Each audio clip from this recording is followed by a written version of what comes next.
Bom dia, a graça e a paz do nosso Senhor Jesus Cristo. Nós estamos conversando sobre mordomia cristã, lições sobre a mordomia cristã. Nós passamos o mês de abril falando sobre essa mordomia que são as finanças, uma das mordomias cristãs mais importantes da gente trabalhar. E hoje nós vamos começar a falar sobre uma segunda mordomia cristã chamada tempo. Nós vamos falar sobre tempo. Talvez na hierarquia das mordomias que vamos trabalhar, seja ela aí empatada com a do dinheiro. Afinal, constantemente no nosso tempo, nós temos a seguinte frase: tempo é dinheiro. Comparamos o tempo com o dinheiro. O mundo que a gente vive, ele tem essa dificuldade de lidar com as coisas que não são com as coisas que são mais valiosas que o dinheiro. Então ele constantemente tenta comparar tudo que se considera precioso, que não tem valor, a tentar precificar ou colocar algum tipo de valor. E o tempo é essa propriedade que nós não conseguimos mensurar o seu valor, de tão precioso que ele é. O tempo, ele é aquele elemento da nossa existência que nós, diferentemente do dinheiro, não conseguimos poupar, não conseguimos guardar. Não há um cofre na sua casa destinado ao tempo. Seria bom, né, se tivesse. Hoje meu dia sobrou um pouquinho, vou guardar, né? Deixar rendendo no CDI, é possível? Não dá, o tempo não dá. Não é? Então pode ser que tenha gente que no Serasa com o tempo. Talvez todos nós estejamos nessa situação. O tempo, diferente do dinheiro, você não consegue reavê-lo, você não consegue resgatá-lo. Não há restituição de tempo. A gente ainda, em alguns trabalhos, você tem aquela ousadia de falar que você tem um banco de horas. Você acumula um banco de horas, que geralmente quem trabalha com isso vai deixando.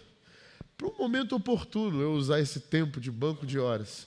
Mas é um tempo que, na verdade, já foi gasto em outra coisa. Nós temos essa ilusão de poder controlar todas as coisas, inclusive o tempo.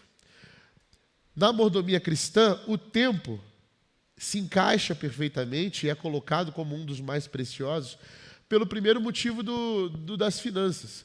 Nós não somos donos do nosso tempo. Nós não somos proprietários do nosso tempo. O tempo que nós temos é dádiva, é bênção, é graça. Ah, mas eu faço o que eu quiser do meu tempo. Tem certeza? Você, por exemplo, é capaz de dizer quanto tempo você ainda tem nessa existência? Você é capaz de dizer quanto vai viver? Com certeza.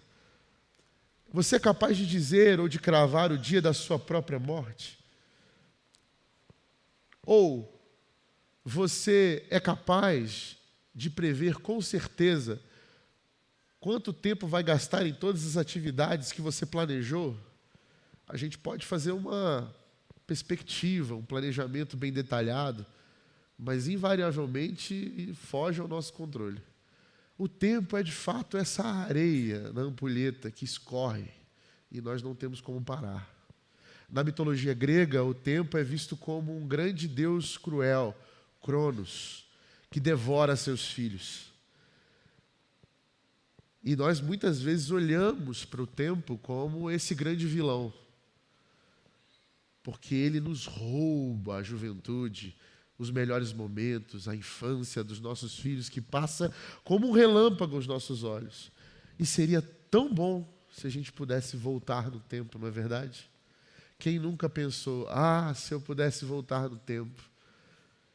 Quem nunca desejou fortemente que aqueles filmes de ficção científica, que a gente podia entrar num carro, né, de volta para o futuro, e ir para a data que a gente queria, ou uma máquina, ou um amuleto, ou uma pedra, que seja, que pudesse fazer eu voltar no tempo, rever algum tempo precioso da minha vida, reviver aquilo, ou quem sabe voltar no tempo para poder desfazer a besteira que eu fiz, Ah, se eu não tivesse feito aquilo. Ah, se eu não tivesse dito aquilo. Ah, se eu pudesse estar mais cedo. Se eu pudesse ter chegado depois. Se eu pudesse ter chegado antes. Ah, se eu pudesse ter passado mais tempo. Se eu pudesse ter gasto mais tempo com isso e não com aquilo.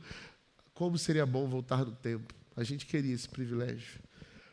E a gente fica imaginando não só o tempo passado, mas a gente queria também poder controlar o futuro. Ah, se eu soubesse que isso ia acontecer. Ah, se eu pudesse ter essa informação daquilo. E se eu pudesse ver o futuro e tentar descobrir sobre o futuro. E a gente cria as maiores ficções do cinema, porque nós sonhamos com isso. Nós desejamos isso. Nós queríamos ter. Mas o tempo não é nosso. O tempo é do Senhor. Criador do tempo. E esse Senhor que nós adoramos, que nós chamamos de Deus, Pai, de nosso Senhor Jesus Cristo, Ele não só é o dono do tempo, como não está sujeito a esse tempo. Enquanto nós estamos sujeitos ao tempo e somos passíveis de mudanças por conta do tempo, Deus não está sujeito ao tempo. Porque Deus criou o tempo, e Deus é eterno, e eternidade é ausência de tempo.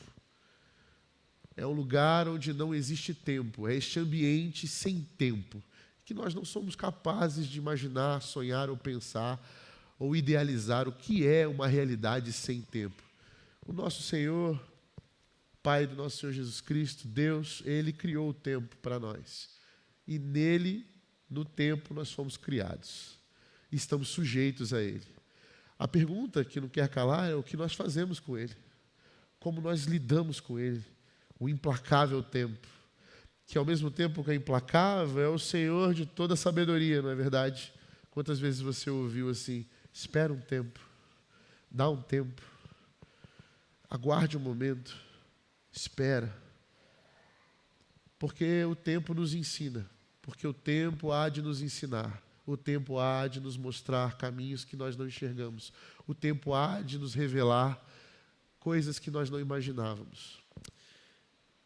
Quem lida com o tempo, com sabedoria, está vivendo o que nós chamamos dessa mordomia cristã com o tempo. Então eu convido você a abrir a palavra de Deus no Evangelho segundo Lucas.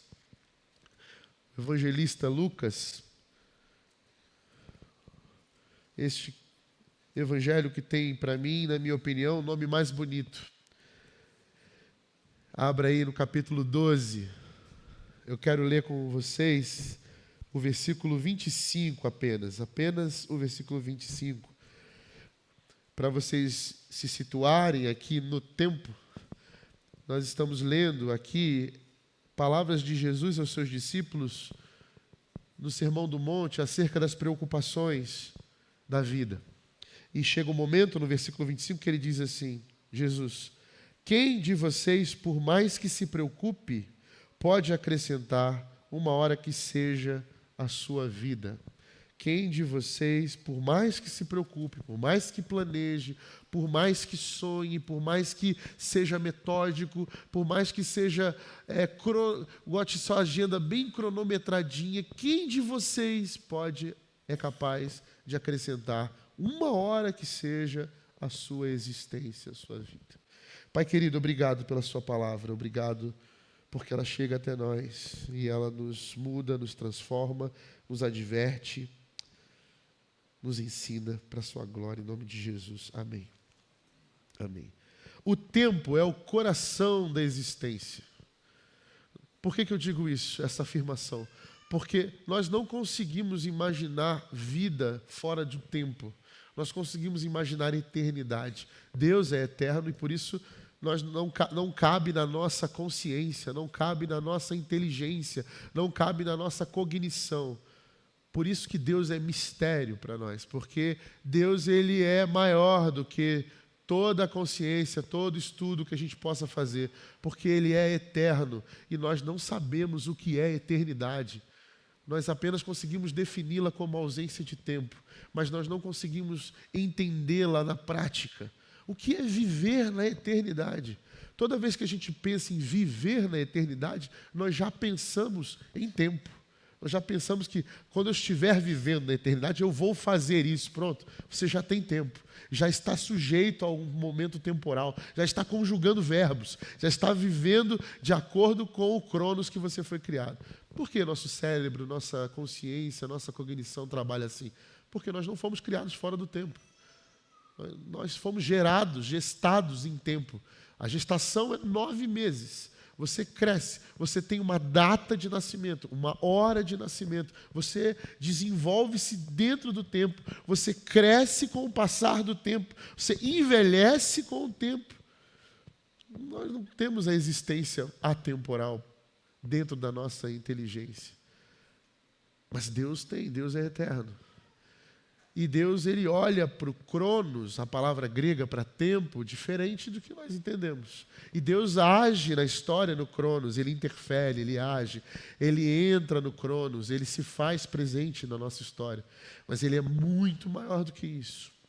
Por isso que o tempo é o coração da existência, é onde nós temos, é onde nós temos a vida. As expressões de relacionamento, todas acontecem aqui, nesse espaço. A nossa oportunidade, nosso kairós está aqui, dentro do tempo. É aqui que nós manifestamos a nossa devoção, a nossa fé, o nosso trabalho, o nosso significado, a nossa relevância, o nosso legado, a nossa história está aqui, sujeita ao coração da existência, ao tempo. Lá em Efésios capítulo 5, versículo 15, Paulo vai orientar os efésios que lidem com o tempo com sabedoria. Lidem com o tempo com intensidade máxima de oportunidade. Percebam, estejam sensíveis, né? Cuidem do tempo, sejam cautelosos com o tempo, vivam com sabedoria, aproveitando ao máximo, com intensidade, as oportunidades, porque os dias são maus. Paulo está nos ensinando 3 coisas preciosas que o escritor, teólogo Jonathan Edwards vai dizer quando ele comenta sobre a remissão do tempo. Jonathan Edwards, teólogo presbiteriano, que viveu no século XVI, ele diz que Paulo está ensinando que o tempo é precioso. Por que o tempo é precioso? Porque nós não sabemos quanto tempo nós temos. Nenhum de nós sabe quanto tempo nós temos. Nós não recebemos isso quando nascemos. Um boletim dizendo: Jairo, você vai viver aqui na terra 60 anos. Aproveite. Você vai morrer tal dia, tal dia. Eu não sei nem se isso seria saudável. Imagina a angústia de você saber exatamente o dia que você vai morrer. Eu não sei se eu gostaria disso. Chegando perto do dia. Uns vão dizer: seria melhor, pastor. Que aí, será? E o desespero, e a angústia? Não sei não, hein? Aquele 10, 9, 8, imagina? Tem um filme sobre isso, depois vocês vejam, procurem lá. Não vou falar o nome, porque o Lucas está me olhando. E aí, tem um outro tempo, que é o tempo que a gente gostaria de saber, né? Que é quando os nossos vão embora.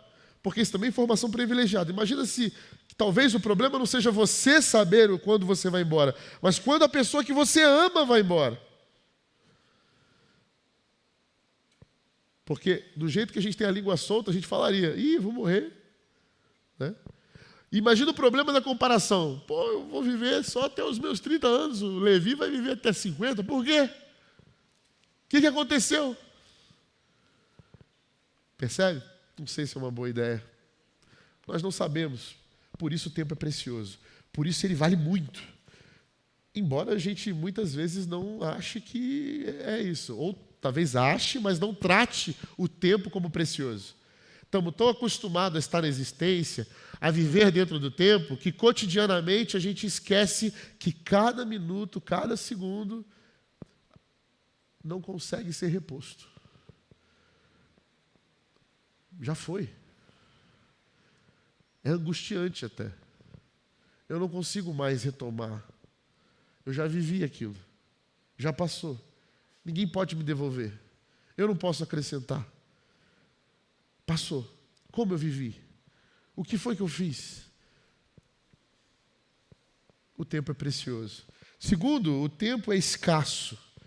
Nós vivemos pouco. Nós não somos nem a criatura do planeta que vive mais. Tartarugas vivem mais que a gente. Algumas espécies chegam a quase 300 anos. E nós estamos aqui, com os nossos 70, 80, alguns bem-aventurados aí mais, né?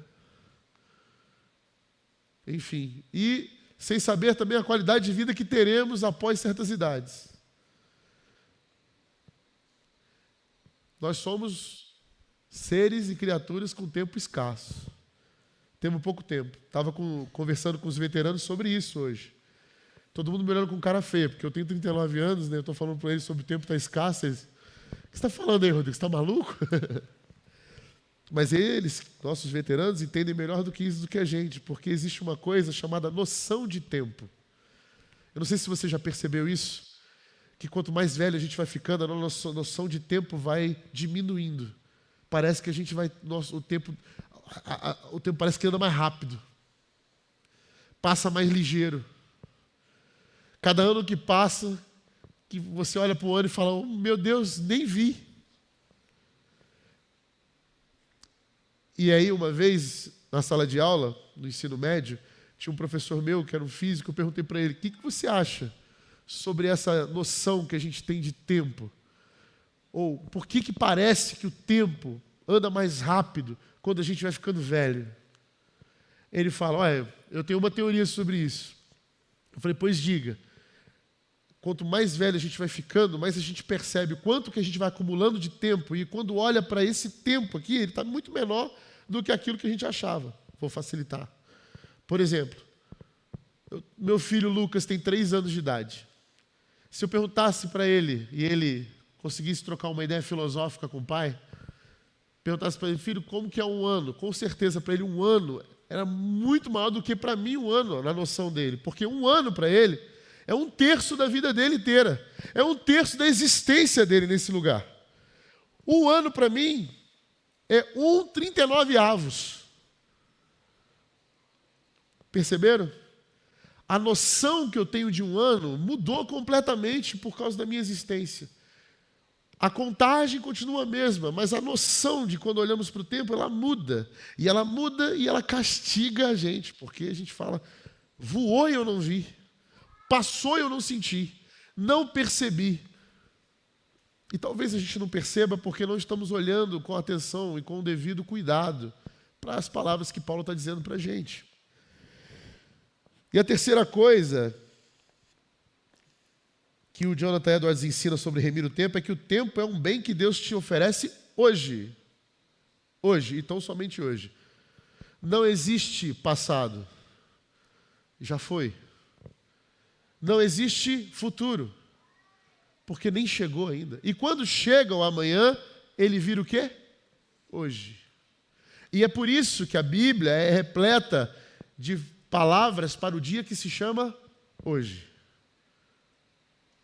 No deserto, no Velho Testamento, Deus garantia o alimento para o dia. E dizia Moisés para os hebreus, não guardem o alimento para amanhã. Comam hoje. E amanhã Deus proverá. Certo? No Novo Testamento, o próprio Deus encarnado, Jesus, nos ensina a orar como? Pai nosso que estás no céu. O pão nosso de cada dia, nos dá quando? Hoje. Ele não pede assim, Senhor, garante a marmita aí para um mês. Senhor, deixa a cesta básica aí reservada para a gente garantir pelo menos por um tempo. A oração é, nos dá hoje o pão de cada dia. Hoje. Hoje. Porque a provisão divina é sobre hoje. E Jesus está ensinando aqui para os seus discípulos sobre isso. Sobre entender que hoje é o tempo que nós temos na existência. Tão somente hoje. É o que a gente tem. É o que a gente tem. E o que nós fazemos com hoje é o que a Bíblia nos ensina sobre remir o tempo. Porque quem vive hoje pensando no amanhã ou no passado, não vive hoje. E não vê o hoje, que é o tempo que se tem, passando. E aí a gente não cuida do tempo que nos é dado. E aí a mordomia já foi. Porque mordomos, como nós somos, cuidamos daquilo que não é nosso. E o tempo que nos é dado hoje é a nossa responsabilidade de fazer ele durar, ser precioso, naquele pouco tempo que nós temos. Russell Shedd dizia para a gente no seminário: Deus confia em você por 24 horas, porque é tudo que você tem. É tudo que você tem. É tudo que você tem. O tempo vale pela intensidade com que vivemos nossos dias, mas não só intensidade irresponsável, efêmera, carpe diem. Não é essa a filosofia. É uma intensidade com sabedoria. Com sabedoria. E essa sabedoria tem a ver com aprender a gerir o tempo como algo precioso, escasso e dom que Deus está dando para a gente. Se eu não posso acrescentar nem uma hora, eu preciso pensar: estou ganhando 24 horas. O que eu preciso fazer com esse bem que não é meu, para tratá-lo ele de maneira significativa? Preciso tratar ele com sabedoria, com intensidade boa. Por isso, não importa o tanto que você já viveu. Uma pessoa de 25 anos que morreu aos 25 pode ter vivido melhor do que uma pessoa que viveu 70. Não se trata sobre quantidade, mas a qualidade do trabalho que se foi feito na mordomia, que é feito com o tempo que se é recebido. Como eu estou gerindo esse tempo? Como eu faço desse tempo significativo? Isso não tem a ver com produtividade, com mercado. Isso tem a ver com qualidade de sentido para a tua vida. Porque muitas vezes estamos dedicando tempo a coisas que não são significativas, que não constroem para a gente uma vida de legado, que quando a gente olha para trás, a gente... É isso, eu entreguei os meus melhores dias às coisas que mais me importavam.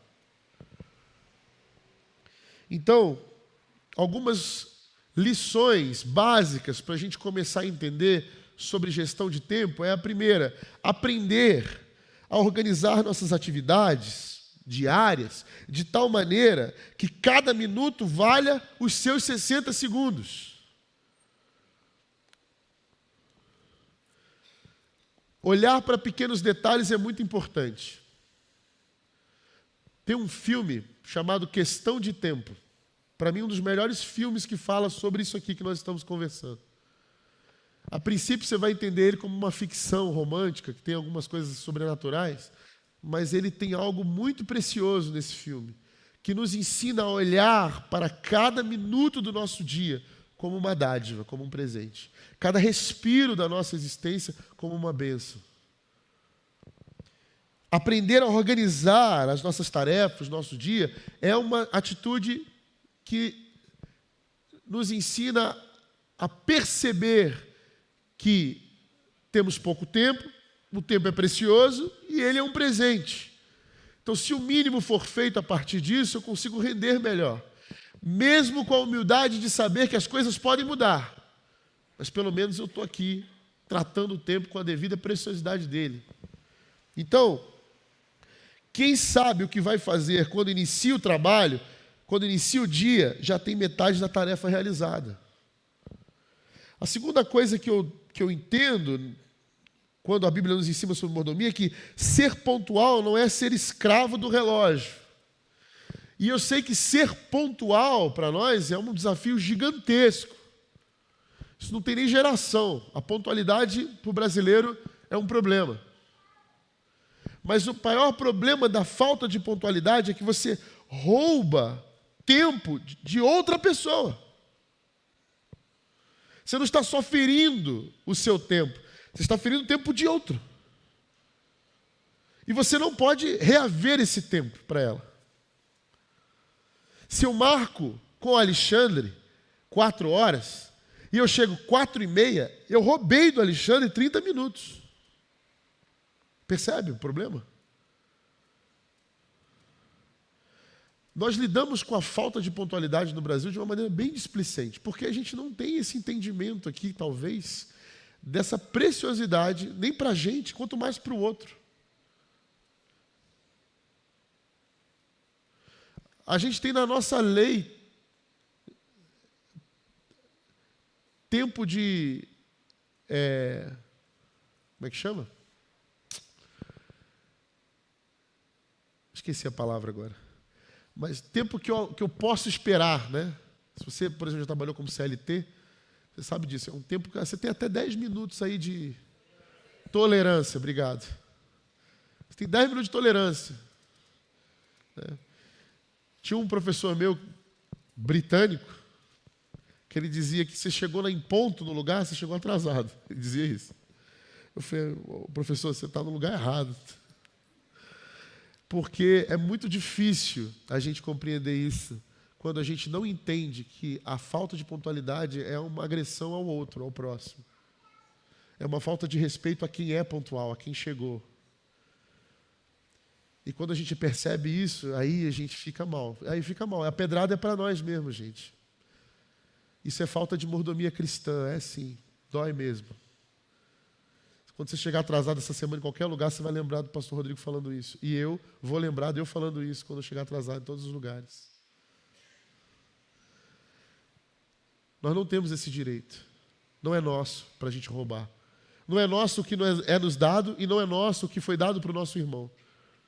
Precisamos ir atrás disso. Tem tempo para isso. Por que não chegamos na hora? Se não for por um motivo de força maior, obviamente, alguma coisa que mudou o seu curso, mas não é esse o caso, tá? Eu sei que a gente tem um motivo de força maior, mas na maioria das vezes a gente não se programa. A gente não tem cuidado. Na maioria das vezes a gente é negligente. A gente precisa admitir isso. Nós estamos falhando na nossa mordomia. É possível que alguém diga: 1 minuto não tem importância. Entretanto, nosso dia é formado por minutos. Certo? A terceira coisa é que dar tempo às coisas na proporção do seu valor. Você já olhou para a tua agenda e viu quanto tempo você dedica para certas coisas e para outras não? E quando observado isso, você verifica se as coisas que estão tomando mais tempo da sua agenda, elas são realmente mais importantes do que as outras que têm menos tempo. Isso é um pesadelo, tá, gente? Porque, invariavelmente, nós vamos ver que nós estamos valorizando coisa que não deveria. E só percebe isso quem vai para a agenda e quem vai montar a sua rotina. Tenho aprendido esse ano a montar minha semana na sexta-feira que antecede a semana. Está sendo um pesadelo para mim. Já nem sei por que eu comecei a fazer isso. Não, eu sei sim, mas é difícil. É difícil. Para quem viveu de improviso muito tempo, quando a gente coloca na agenda, a gente fala assim: meu Deus do céu, gente, o que eu estou fazendo com o meu tempo? Mas ainda dá tempo. Ainda dá tempo. Porque é aí quando a gente percebe que nós estamos construindo aquela frase horrível que vai chegar na velhice. Ah, se eu tivesse tido mais tempo. Só que deixa eu te dar uma notícia muito ruim que eu recebi quando estava estudando esse tema. Nós tínhamos tempo. A quarta coisa é que o tempo é mais bem empregado, o tempo mais bem utilizado, se você não sabe, é aquele que é utilizado para servir a outras pessoas. O tempo mais significativo e mais relevante não é o que nós temos para nós mesmos, é o tempo que nós dedicamos às outras pessoas em serviço. Esses são tempos que o pastor Walter Cashel, que foi o que escreveu o livro que nós estamos estudando, na Mordomia Cristã, ele diz que é o tempo que é contado no relógio divino. Porque é um tempo que você abre mão para servir e isso te dá significado, te dá relevância, te dá sentido para o que você está vivendo. Viver para si mesmo no Evangelho é pecado, é egoísmo, é coisa de humano caído, gente que não encontrou Jesus. Dedicar-se ao outro é tempo bem empregado, é investimento de tempo.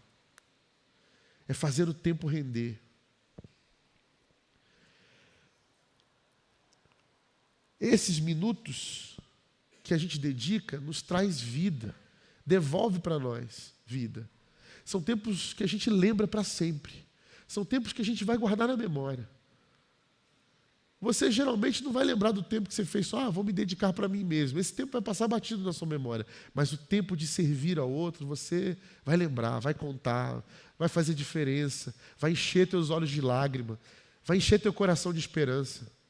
Porque você deu sentido para aquele tempo, você direcionou aquele tempo. Você fez aquele tempo ganhar vida e presentear com vida outras pessoas. Dar o seu tempo para alguém. Doar o seu tempo para alguém. Faz sentido? E quando eu vejo as palavras de Jesus, muito profundas e muito duras também, dizendo que a gente não pode acrescentar, porque a gente está preocupado com o que comer, o que beber, eu fico perguntando assim, quando a gente chega no final da nossa estrada, diante da morte, será que a gente consegue responder a Jesus dizendo, Senhor, eu vivi todos esses dias usando bem o tempo que o Senhor me deu. E aí, eu fui atrás de um livro que me recomendaram uma vez. Eu não me lembro quem me recomendou, mas alguém falou sobre esse livro. Chama A Morte é um Dia para se Viver, da doutora Ana Cláudia Quintana Arantes. Ela escreveu este livro e que é sobre a experiência dela como médica de cuidados paliativos, que cuida de gente desenganada, gente que vai morrer. Gente, nós todos vamos morrer, mas gente que sabe que a morte está ali, olhando para ela, pronto para finalizar. Ela, juntamente com uma outra escritora, a Bronnie Ware, que é uma escritora australiana, que escreveu o livro A Vida Transformada no Convívio com Pessoas Diante da Morte, escreveram uma publicação sobre os 5 maiores arrependimentos das pessoas diante do momento da morte. Os grandes maiores arrependimentos que as pessoas têm no leito de morte, ou diante da morte, ali, no convívio e na experiência dela. E aí, o primeiro grande arrependimento que elas citam é que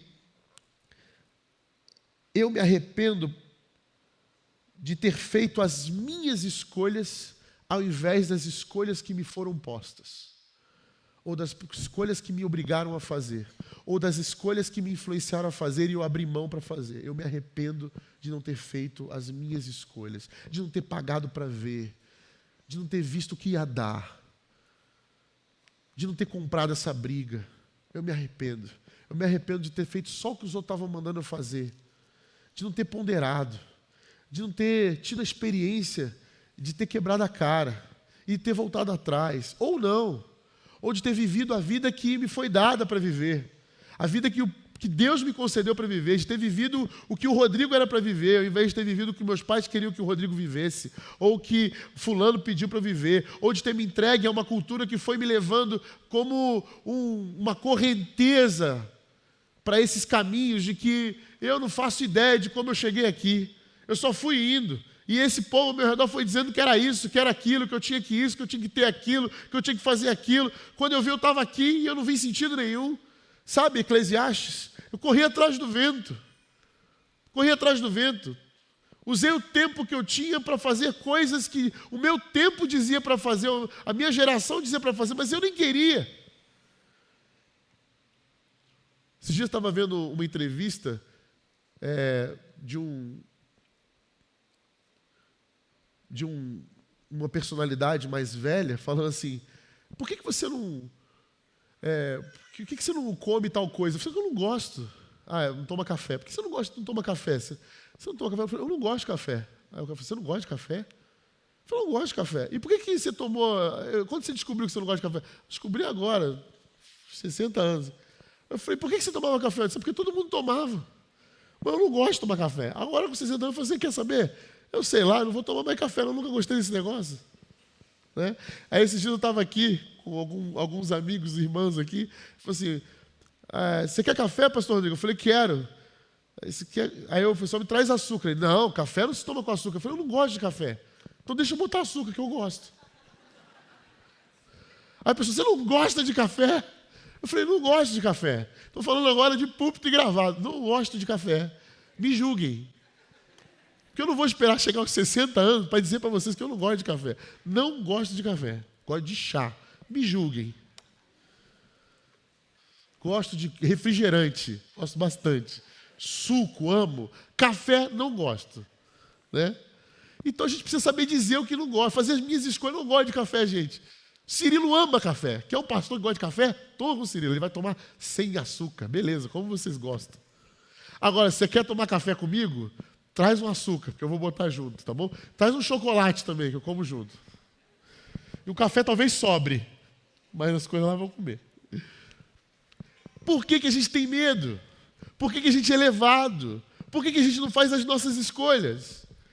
Por que a gente não diz que não quer? Eu não gosto. Eu não gosto. Eu quero ter a personalidade do Cremilson, de vir com tênis laranja. Quero, porque eu gosto, né, Cremilson? Eu gosto. Ah, mas não está na moda. E daí, quem é que inventou esse negócio de moda? Não é verdade? Aí a gente fica norteando a nossa vida, né? Para agradar quem? Com essas coisas. Por que eu não faço as minhas escolhas?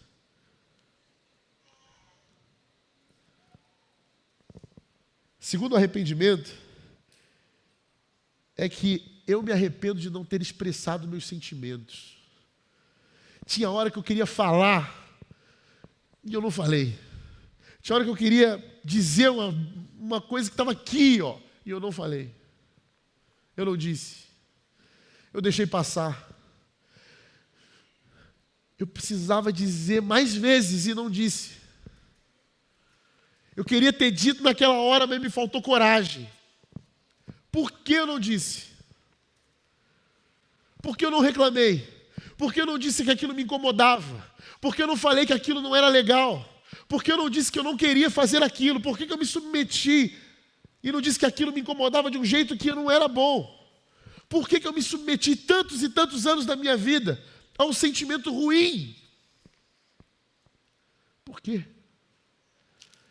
Porque eu deixei meus filhos crescerem e não disse mais para eles, eu te amo. Por que eu não falei para eles? Por que eu não orei mais com eles? Por que eu não me ajoelhei com eles?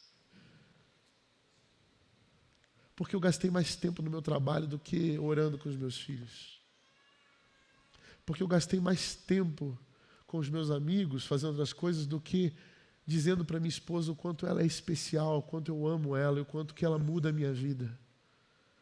Porque eu hesitei em falar eu te amo na hora que era para eu ter dito. Porque eu hesitei no momento oportuno de ter falado para ela o quanto ela é importante. Porque eu não falei o que devia ter falado, o que veio no meu coração. Porque eu não pedi perdão na hora que me deu a chance de pedir perdão. Porque eu deixei o meu orgulho falar mais alto. Porque o orgulho me calou. Porque eu não fiz as pazes a tempo. Porque eu não permiti esse momento oportuno de transformação. Porque eu me calei diante de algo que poderia ser incrível. Terceiro arrependimento, queria ter trabalhado menos. Esse é o padrão, né? Esse eu com certeza tinha que estar no top 5. Mateus capítulo 6, versículo 25, diz que Jesus vira para os discípulos e diz assim, não é a vida mais valiosa que a comida e que a bebida e que a roupa. O óbvio precisa ser dito, né, irmãos? Não é a vida mais valiosa com isso, porque a gente valoriza mais a comida, a bebida, a roupa, o carro, o status, a casa, o imóvel, do que a vida. Construímos castelos gigantescos de areia, gigantescos. Mas nós não entendemos que a rocha de Cristo, ela não está firmada em coisas mas nas vidas que passam por nossa vida. E passam, porque o tempo passa. Eu me arrependo de não ter deixado a hora extra para lá, porque eu podia estar com os meus filhos, com a minha esposa, com os meus pais. Eu me arrependo de não ter feito as contas direito do meu tempo, porque eu ia perceber que eu tinha pouco tempo com o meu velho, com a minha mãe, e eu perdi esse tempo. Eu me arrependo, porque meu filho passou como tempo entre as minhas mãos, e o tempo que eu tive com ele, eu estive gastando com coisas e não com ele. Eu me arrependo. Eu me arrependo de não ter tido como preciosos minutos que eu tinha porque estava no celular. De não ter ouvido meu filho pedir para ver o desenho dele enquanto eu estava assistindo a última notícia do meu Instagram. Eu me arrependo. Eu me arrependo porque passou. E eu não fui mordomo desse tempo. Eu não cuidei. E eles cresceram. E eu perdi o sorriso, o olhar. Eu perdi. Não volta.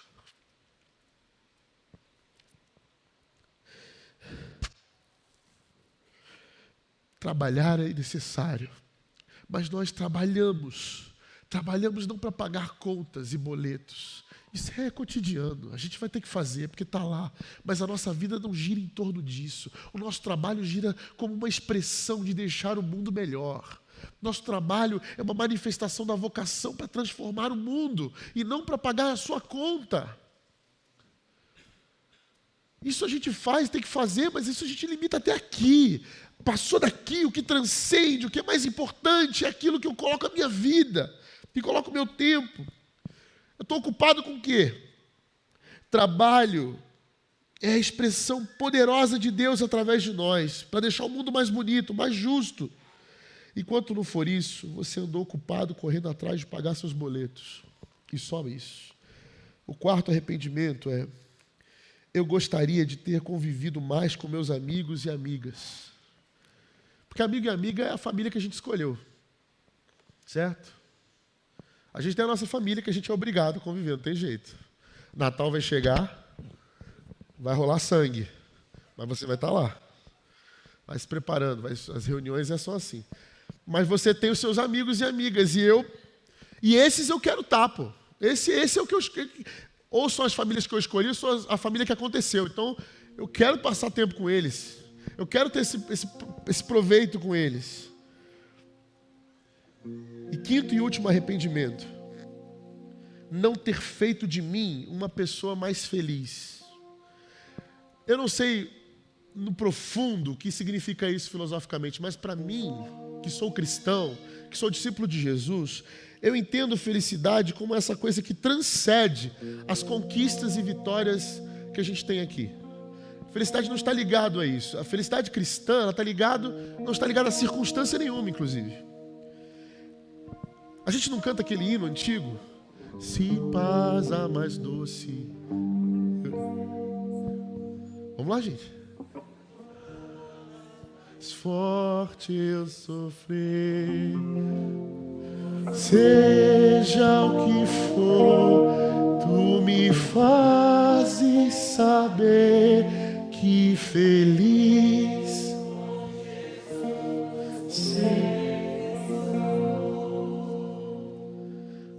felicidade cristã é isso. Felicidade cristã não é por circunstâncias. Ela transcende isso. Ela vai para além. O apóstolo Paulo nos ensina: eu aprendi o segredo do contentamento. Posso passar por dor, posso passar por alegria, tudo posso naquele que me fortalece. Ser feliz está ligado a isso. Me arrepender de viver pesado, viver leve, transcender. Felicidade, ela não está ligada a condições. Ela não é, e se eu fizer isso eu vou ser feliz. Felicidade, ela não é algo ligado às coisas. Vocês entenderam? Mas existe um último arrependimento que aí eu coloco na lista, que é esse não ter tido um encontro com Deus enquanto era possível. Porque Isaías 55, versículo 6, vai dizer isso. Busque o Senhor enquanto é tempo. A gente aprende assim desde criança esse versículo. Busque enquanto é tempo, enquanto se pode achar, enquanto Ele está perto. Porque não existe alegria melhor na nossa vida do que gastar tempo na companhia do Senhor. Andar com Deus. Andar com Deus. A melhor mordomia do nosso tempo é gastar tempo na companhia de Deus. Porque Deus vai fazer a gente olhar para o tempo como algo precioso, como algo que se deve cuidar, como algo que nos sustenta. E aí Deus vai nos lembrar, por exemplo, de Eclesiastes 12. Lembra da tua juventude, lembra desse tempo, né? A gente vai lembrar de Gênesis capítulo 17, quando Deus fala para Abraão: anda na minha presença, anda comigo. E não existe alegria maior do que andar com Deus. Para nós. Então, quer redimir o seu tempo, quer fazer uma mordomia boa com esse tempo. Nós estamos começando essa parte do tempo. Comece pedindo a Deus: Senhor, anda comigo. Porque não existe nenhuma frustração maior do que chegar no final da vida e você pensar: não busquei a Deus como deveria, não tive uma relação dele como deveria, não me relacionei com ele, não me expressei com ele como deveria. Gastei meu tempo com um monte de coisa, fiz minha agenda com um monte de coisa e Deus não estava lá. Não entendi a companhia de Deus. E aí todo o resto vai ser ladeira abaixo. Porque sem o Senhor do tempo na nossa vida, todo o nosso tempo será prejudicado. Não importa se você é a pessoa mais sistemática ou metódica do mundo, o tempo irá sucumbir, porque o Senhor do tempo não está andando com você. Gastará o seu tempo como correr atrás do vento. Andar com Deus, na companhia dele. Como você viveria se soubesse que só tem hoje?